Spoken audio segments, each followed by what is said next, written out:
दोस्तों नमस्कार। मैं अनुराग त्रिपाठी आज आपके बीच में आया हूं एक ऐसी बात लेकर के जो बड़ी मार्मिक भी है, सोचने जैसी भी है, समझने जैसी भी है, मंथन करने जैसी भी है, चिंतन करने जैसी भी है।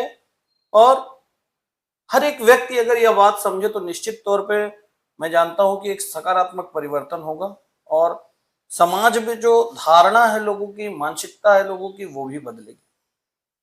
बात करता हूं एक लड़की की।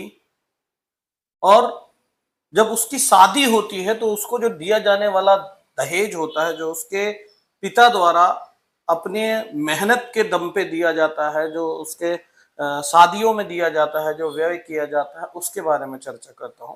तो दोस्तों एक छोटी सी कहानी के माध्यम से आपके बीच में आ रहा हूं। एक लड़की रहती है जो पानी में बहते हुई आती है। तब तक अचानक जब उस पर एक नजर जाती है तो क्या बोला जाता है कि कौन हो तुम वो सुकुमारी, बह रही नदियों के जल में, कोई तो होगा तेरा अपना, मानो निर्मित इस भूतल में।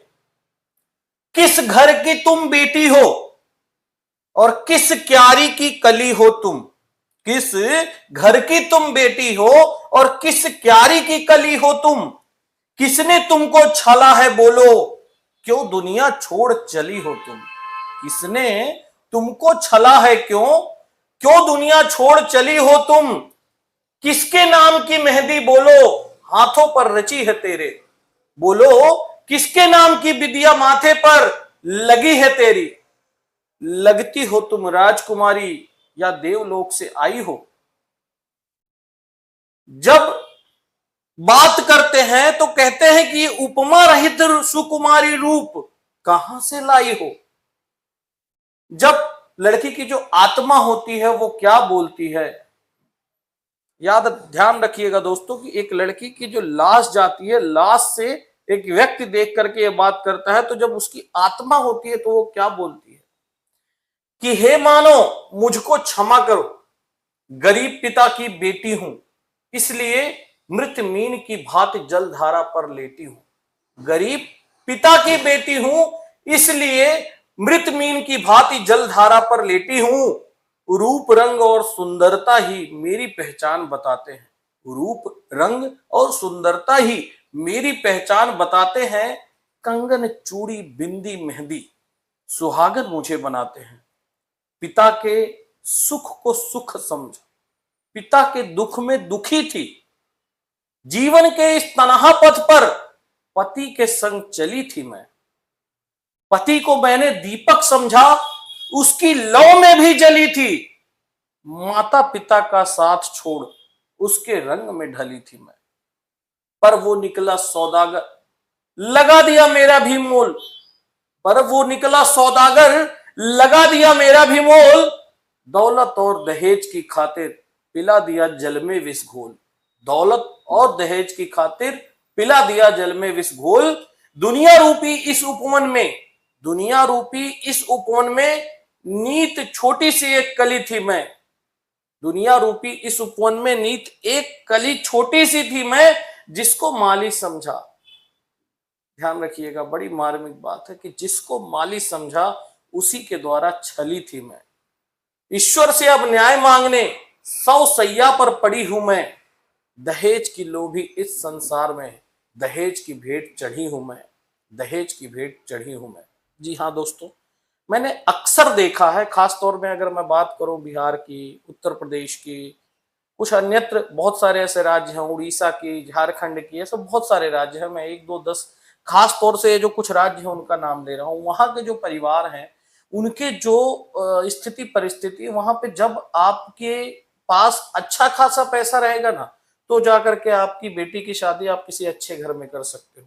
अगर आपके पास पैसा नहीं है तो आप ये सोच भी नहीं सकते हो कि आपको जाकर के आपकी बेटी की शादी किसी अच्छे घर में करनी है। आपको ये लगेगा चलो यार कोई भी काम चलाओ जैसा लड़का मिल जाए तो वहां शादी करके काम करना चाहिए। दोस्तों समय बदल रहा है, सिस्टम बदल रहा है। अगर हम नहीं बदलेंगे ना तो ये नियम कानून कभी नहीं बदलने वाला। ये नियम कानून किसने लगाया था? ये आपने और हमने ही लगाया था। ये कभी किसी ग्रंथ में नहीं लिखा।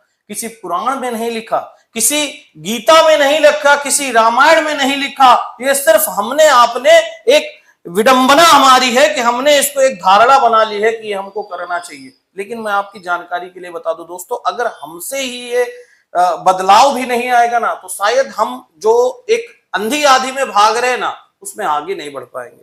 तो आइए मिलकर के एटलीस्ट ये निर्णय ले कि हम जब अपने घर पे शादी करते हैं अपने भाइयों की, क्योंकि बहनों की तो बात करेंगे तो निश्चित तौर पे सामने वाले व्यक्ति की मानसिकता कब बदले या ना बदले, लेकिन जब आप अपने भाइयों की शादी करवाइए, अपने बेटों की शादियां करवाइए, तो आप ये निर्णय लीजिए कि मुझे सामने वाले से दहेज नहीं लेना है। लड़की की आप पूरी ये बात रखिए कि वो पढ़ी लिखी होनी चाहिए। आप लड़की के बारे में ये मान करके चलिए कि वो संस्कारी होनी चाहिए, उसमें आप कंप्रोमाइज नहीं करिए, चलेगा। लेकिन पैसे के बारे में अगर आपने पैसा खरीदा तो वो लड़की आएगी तो, लेकिन फिर वो आपकी दुल्हन जो रहेगी वो लक्ष्मी बनकर के नहीं आएगी। लक्ष्मी लेकर के आने वाली लड़की हमेशा किसी अन्यत्र बातों में रहेगी, लेकिन जो आप जिसको लक्ष्मी समझ करके लाओगे वो निश्चित तौर पे अपने भाग्य से आपके घर के लक्ष्मी के दरवाजे खोल देगी।